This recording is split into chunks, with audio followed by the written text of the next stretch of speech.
자, 안녕하세요. 반갑습니다. 11월 30일 주식 정리해드리는 주영남. 오늘도 시장 정리부터 먼저 시작해보도록 하겠습니다. 일단 뉴욕 증시는 파월 의장의 연설을 앞두고 관망세가 짙어지며 전체적으로 혼조 마감되었습니다. 최근 페드 위원들의 매파적인 발언이 잇따른 가운데 오는 30일로 예정된 이 파월 의장의 발언에 시장의 모든 관심이 집중이 되고 있는데 금일 노동시장과 경제에 대해 연설할 예정이며 이 자리에서 파월 의장이 최종 금리가 당초 예상보다 더 높은 5%를 웃돌 것을 시사하는 것으로 전망이 되고 있습니다. 또한 이번 주 30일 GDP 수정치, 잠정 주택 판매 지수, ADP 전미 고용 보고서, 연준의 베이지북이 공개될 예정이며 오는 1일에는 페드가 주시하는 인플레이션 지표인 PCE 가격 지수, 10월 구인구직 보고서, 11월 ISM 제조업 PMI가 발표될 예정입니다. 자, 그리고 2일에는 11월 달에 고용 보고서가 발표될 예정이며 이런 주요 경제지표 발표를 이러한 주요 경제지표 발표를 앞둔 점도 시장에서는 관망세가 짙어지는데 큰 영향을 주었다라고 분석이 되고 있습니다. 다만 중국의 코로나 방역 규제 완화 기대감이 커진 부분은 굉장히 긍정적인데 현재 이 중국의 봉쇄 정책에 반발하는 시위가 확산되고 있는 가운데 중국 정부는 노인 코로나19 백신 강화에 관한 통지를 통한 이 고령층에 대한 백신 접종을 확대하겠다라고 밝혔습니다. 기대했던 방역 완화 조치는 아니었지만 위중증 환자가 줄어들게 된다면 방역 기준이 완화될 수 있다라는 기대감이 커지는 모습이 보여주고 있기에 이러한 흐름은 굉장히 긍정적이다라고 볼 수 있고 또한 중국의 신규 확진자가 전일 대비 감소세로 돌아선 부분도 긍정적이다라고 평가를 할 수 있겠습니다. 자, 그러면 관망세 하나, 호재 하나 이렇게 나왔다라고 평가할 수 있겠죠. 국제유가는 WTI 기준 78.2달러로 플러스 1.24% 상승 마감하였고요. 채권은 약세에 달러는 혼조에 금 가격은 상승 마감하였습니다. 자, 그러면 뉴스들 조금 더 디테일하게 분석 시작해 보도록 하겠습니다.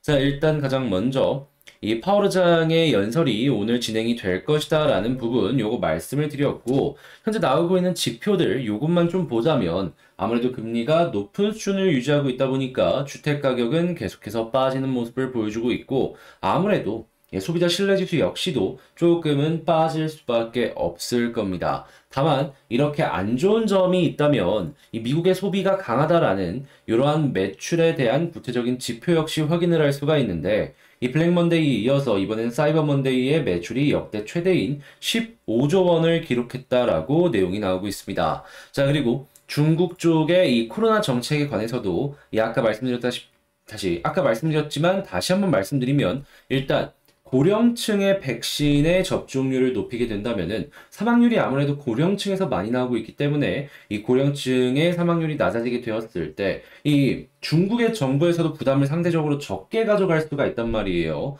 그러면 이 여러 가지 봉쇄 정책도 완화를 시키는 걸 기대를 해볼 수가 있기 때문에 이 여러 가지 백신 접종까지는 시간이 조금 걸릴 수는 있겠지만 시장을 조금 안정시키는 데에는 긍정적인 영향을 줄 수가 있을 것이다. 자, 그러다 보니까 달러와 같은 경우에도 그렇고 다양한 부분이 이전보다는 조금 안정세의 모습을 보여주고 있고요. 그리고 중국 같은 경우에도 경제 성장률을 어떻게든 끌어올리려는 모습을 보여주고 있기 때문에 제로 코로나 정책을 끝내야 되는 요 시기를 곧 있으면은 하나씩 타이밍을 재지 않을까 기대를 하면서 볼 수가 있을 것 같습니다. 자, 그러면 일단 중국 쪽은 한시름 덜었다. 이렇게 보면 될 것 같고 이제 유럽 쪽도 한번 봐봐야 될 것 같은데 일단 푸틴이 추이를 무기로 가스나 원자재를 바탕으로 이 서방 쪽에 압력을 주고 있습니다. 근데 솔직하게 얘기해서 푸틴 역시 이 러시아가 살아남기 위해서 어쩔 수 없이 진행하는 것이기 때문에 뭐 이해하자라는 건 아니지만 이러한 흐름을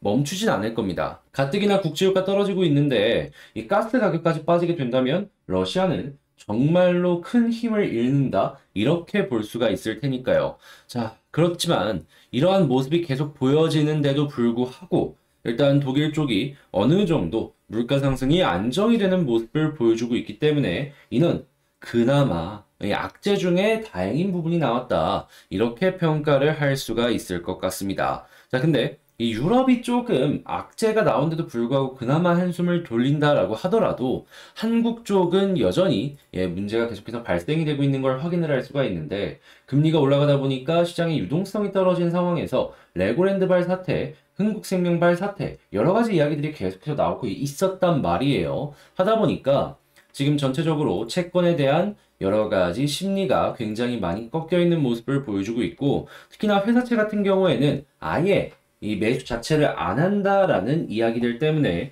유동성에 문제가 굉장히 많이 발생하고 있는 걸 확인을 할 수가 있습니다. 자, 근데 여러분, 회사채를 발행을 안 한다라고 하더라도 기존에 이제 대출을 많이 발생을 시켰던 기업들이 있을 거 아니에요. 자, 그랬을 때 이자 비율이요. 엄청나게 증가를 하는 모습이 보여주고 있습니다. 자, 그렇다는 얘기는 현재 위치에서 대출이 이전에는 괜찮은 수준이었는데 지금 이 이자 비용이 확 올라가가지고 야, 이게 리스크로 작용을 하는 기업이 분명히 과거와는 다르게 생겼을 수도 있겠네라는 부분 기억을 하면서 봐야 될 필요가 있겠죠. 그리고 이렇게 이자를 낼 수 있는 기업들이 있다라고 하는 걸로도 어느 정도 버틸 수 있을 겁니다. 근데 이자마저도 못 내는 기업들이 생기게 된다면 어떻게 될까요? 예, 자연스럽게 회사는 자본 잠식에 대한 이야기부터 시작해서 하나씩 하나씩 솔솔 무언가가 피어오를 것이다라고 좀 조심을 해야 될 필요가 있다라고 생각할 수 있겠습니다. 게다가 지금 뭐 퇴직연금 금리 8% 넘게 준다라고 이야기를 하면서 별의별 얘기들이 다 나오고 있는데 자 이렇게까지 금리를 높게 해서 자금을 유치하려고 한다라는 건 현재 이 금융권에서 현금이 굉장히 말라 있다라는 증거로 생각을 하면서 볼 수가 있겠죠. 그렇기 때문에 이 증권사는 물론이거니와 다양한 이 금융권 이쪽도 지금 썩 좋은 상황은 아니다라고 생각을 하면서 볼 수가 있겠습니다. 자, 그리고 지금 계속해서 이 물류 업체들의 파업이 계속해서 진행이 되고 있는데, 지금 945개 레미콘 공장 올스톱이기 얘기 나오고 있고, 철강은 벌써 8천억 피해, 이외에도 다양한 물류 관련된 기업들이 피해를 많이 받고 있습니다. 근데 그럴 수밖에 없는 게 뭐냐 하면, 물류 쪽이 정말 많은 부분이 연결이 되어 있잖아요. 그러니까 이제 한국의 어떻게 보면 혈관이라고 볼 수 있는데, 혈관이 막혔다? 이거는 직접적이든 간접적이든 피해를 받을 수밖에 없다라는 겁니다. 그러다 보니까 정부에서도 이 긴급 명령을 진행을 해가지고 이 업무 명령 확대도 이제 검토하고 있다라는 얘기를 하면서 어떻게든 이 상황을 풀어가려는 모습을 보여주고 있는데 지금 이 파업의 근본적인 원인이 이 정책에 대한 입법에 대한 문의이기 때문에 이게 서로 간에 힘겨루기가 세지면 세졌지 지금 상황이 쉽지 않지 않을까 그렇기 때문에 이러한 부분이 얼만큼 길어질지 빠르게 된다라는 것보다는 약간 조심조심하면서 이러한 부분을 접근하는 게 좋을 것 같습니다. 자 그리고 이제 물류 쪽도 안 좋은데 반도체 같은 경우에도 현재 대만 독주 속 중국이 올라오는 모습이 보여지면서 한국이 조금 끼이는 모습을 보여주고 있다라는 내용이 보여지게 되면서 반도체의 비중이 높은 한국 증시에 부담이 되고 있는 걸 확인을 할 수가 있고요. 지금 이 어떻게든 인플레이션을 잡기 위해서 전력값도 낮추려는 모습이 보여지고 있는데 발전소 입장에선 이게 손해잖아요. 그러다 보니까 행정소송까지 나서는 모습이 보여지면서 이 시장의 불안감은 계속해서 커지고 있다라고 볼 수가 있겠습니다. 자, 그리고 벌써 몇몇 이 사업 부분 같은 경우에는 포기하는 움직임도 보여주고 있어요. 이 도난됐을 때 시장의 유동성이 마르면 일단 이러한 부분들부터 포기를 해야 될 필요가 있겠죠. 그래서 벤처부터 시작해가지고 이런 대기업들의 사업 부분들도 하나씩 하나씩 포기가 되는 모습이 보여지고 있고 애플페이라는 강력한 경쟁사가 들어오면서 네이버, 카카오 쪽에서도 살아남기 위해서 페이 쪽에 이 사업성을 높이기 위해서 계속해서 움직이고 있는 걸 확인을 할 수가 있습니다. 이거 삼성도 마찬가지다라고 보시면 될 것 같네요. 자, 그랬을 때 일단 애플페이 같은 경우에는 수혜를 받는 기업도 있을 거고 손해를 보는 기업도 있겠죠. 이걸 쭉 분리해서 보시면 좋을 것 같네요. 자, 근데 이제 이렇게 안 좋은 뉴스가 많이 나온 시장에서 괜찮은 뉴스가 나온 걸 좀 말씀드리자면 일단 첫 번째 이 치과용, 임플란트 관련되어 있는 여러 가지 뭐 부품이나 아니면 제품들 이런 것들을 판매하는 메디트라는 기업이 있는데 여기 MBK에서 2조 원의 지금 타이밍에 매수를 하겠다라는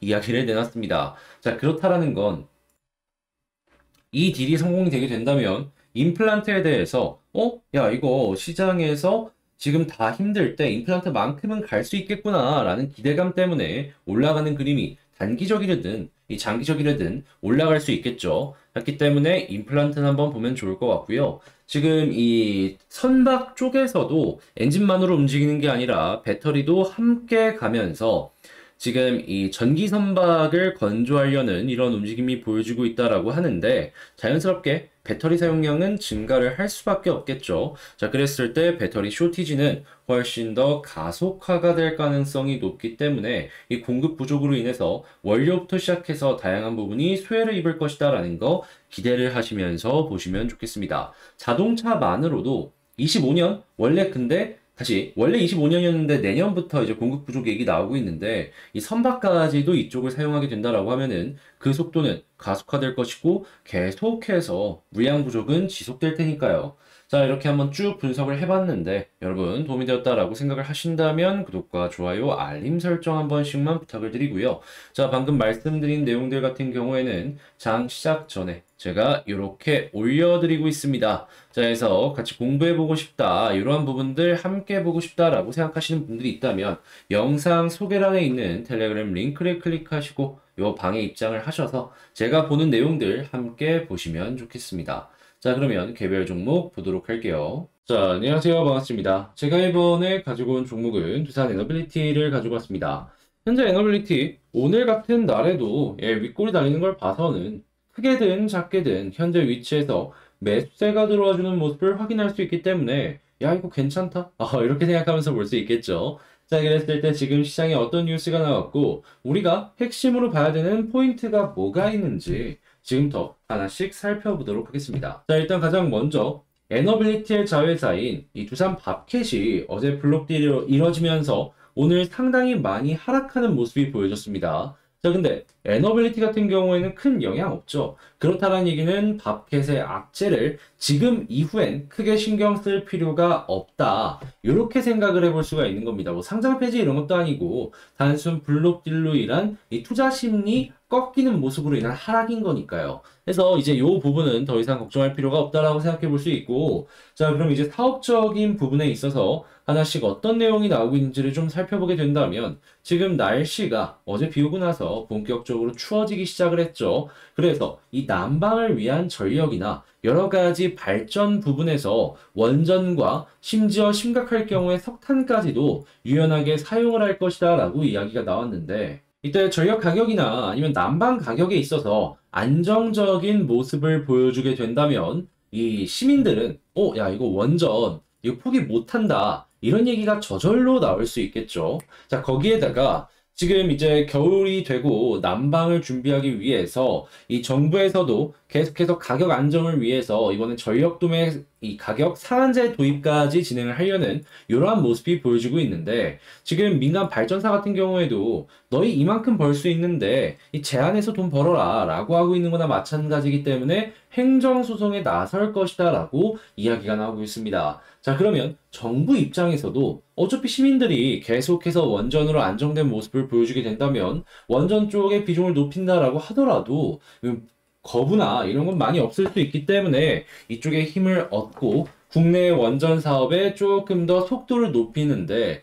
이건 좀 긍정적인 뉴스가 괜찮지 않을까, 이렇게 한번 기대를 하면서 볼 수가 있을 것 같습니다. 자, 그리고 지금 나온 요 뉴스들 같은 경우에는 향후에 이 여름이 되었을 때 많이 더워진다, 그리고 겨울 때 많이 추워진다 했을 때마다 계속해서 반복해서 나올 수 있기 때문에 일단 에너빌리티 입장에선 뭐 사업적인 부분은 뭐 여러 가지 치상경도 그렇지만 원전 쪽까지 나쁜 게 하나도 없다, 그렇기에 계속해서 좋은 내용만 주목해봐도 좋을 것 같다, 이렇게 생각해보기가 너무나도 좋을 것 같습니다. 자, 그 다음에 이제 수급을 한번 보도록 할 텐데 최근에 이 횡보하는 구간에서 꾸준하게 외국인이랑 기관이 매수하는 모습을 보여줬는데 오늘 같은 경우에는 약간 차익 실현이 나오긴 했습니다. 자, 그런데 조금 올라갔는데 차익 실현했다? 그러면 최근에 비싼 가격에 산 물량들은 마이너스를 보고 팔았을 가능성이 높은데 솔직히 그렇게 팔 리가 없겠죠. 그렇다면 지금 이번에 매도가 나온 물량은 최근에 나온 매수와는 조금 반대의 성향을 갖고 있는 사람들이 던진 것이 아닐까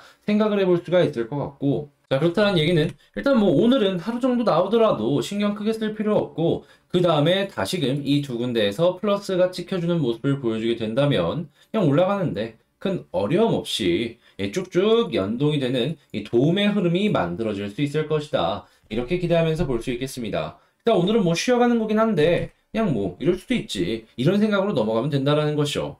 자, 그 다음에 차트를 한번 봤을 때 일단 지지라인부터 한번 보면 좋은데 역시나 베스트는 21선 위에서 지지해주는 게 가장 좋아 보입니다. 자, 그런데 이 21선 말고 저는 개인적으로 여기 위에 있으면 제일 좋긴 하지만 조금 더 떨어진다라고 하더라도 61선 위에서 횡보해주는 모습을 보여주게 된다면은 굳이 매도할 필요가 있을까? 이런 생각을 합니다. 결국에 이 위에 있으면 시간적인 흐름은 조금 더 갈 수 있겠지만 추가적인 상승이 나올 것이다 라고 저는 생각을 하면서 보고 있거든요. 그래서 저는 일단 지지라인을 본다면 60일이 제 취향이다. 이걸 일단 첫 번째로 말씀드리고 그 다음에 이제 상승을 했을 때 어디를 뚫었으면 좋을까 이걸 좀 생각을 해보면 역시나 121선에서 다시 두 번 눌렸기 때문에 여기를 돌파하면 한번 팡 하고 튀어오르는 모습이 보여줄 것 같은데 일단 만약에 이 모습이 보여주게 된다면 1차 목표는 저는 480일 라인 여기 18,000원 조금 위에 있는 부분이 있죠. 여기를 일단 노려볼 것 같습니다. 자, 그리고 여기마저 뚫어주게 된다면 그 다음은 매물대가 많이 쌓여 있는 부분 하단인 2만원 아래까지 이렇게 갈 수 있을 것이다 라고 보고요. 근데 이 2만원까지 만약에 가는 흐름이 나온다라고 하면은 속도가 생각보다 빠를 수도 있다라고 보는 게 뭐냐 하면 자, 제가 요 아래쪽에 있을 때부터 에너빌리티 중요한 포인트로 여러분들께 말씀을 드렸던 게 뭐가 있었냐면 일단 첫 번째 11선, 21선, 61선 그리고 481선이었습니다. 애초에 말씀을 드려왔었어요. 근데 중요한 라인들 뚫을 때마다 어떤 모습 보여줬죠? 위로 바로 그날 한 번 더 이렇게 튕기는 모습을 보여줬습니다. 자, 그러면 여기 480까지 뚫어주게 된다면 2만원 매물대가 많이 쌓여있는 저항까지 한 번에 속도를 내서 추가적으로 올라갈 수도 있겠죠. 요걸 기대하기가 괜찮다라는 거예요. 자, 그러면 방금 말씀드린 내용들을 가지고 총정리를 해보자면 지금 겨울이 오고 있는데 이 겨울조차도 에너빌리티 입장에서는 그냥 사업적으로 매우 긍정적이다. 자, 그리고 두 번째 수급을 봤을 때 오늘은 쉬어가는 모습을 보여주고 있지만 내일이나 모레 다시금 이 플러스가 외국인 기관에서 나온다면 걱정할 필요가 없다. 그냥 지나가는 날 중에 하나이다. 자, 그리고 차트를 봤을 때 지지라인은 전 개인적인 취향은 61선이다. 자, 그리고 올라가는 모습이 보여졌을 때에는 120 돌파면 1차 목표로 481선까지 보면 좋을 것 같고 여기 돌파하면 2만원까지 갈 수 있을 것 같은데 이 481선을 돌파하는 모습이 약간 이만한 나오게 된다면 2만원 부근까지는 속도를 내서 갈 수 있을 것 같다. 요거 말씀드리면서 에너빌리티 마칠 수 있겠습니다. 자, 이렇게 정리를 한번 싹 해봤는데 도움이 되었다라고 생각을 하시는 분들은 역시나 잊지 말고 구독과 좋아요, 알림 설정 한 번씩만 부탁을 드리고요. 이렇게 말씀을 드리는 내용들을 제외하고도 제가 꾸준하게 여러분들께 이런 식으로 괜찮은 종목들 같은 경우에는 소개를 해드리는 이러한 시간을 갖고 있는데 일단 급등 예상 종목 같은 경우에는 12월 달에는 이 멤버십 쪽으로 옮겨갈 예정이고 그리고 이제 향후에도 긍정적인 것들 여러분들이 볼만한 가치가 있는 것들 소개해드릴 예정이니까 이제 관심 있으신 분들은 이러한 내용이 있구나라는 것도 한번 살펴보시면 좋을 것 같습니다. 자, 그럼 전 여기서 이만 마치도록 하고 여러분들 모두 추운데 이제 좀 옷 좀 따뜻하게 입으시길 바라며 저는 다음에 더 좋은 영상으로 인사드릴게요. 이상 주식 정리해드리는 주정남이었고요. 감사합니다.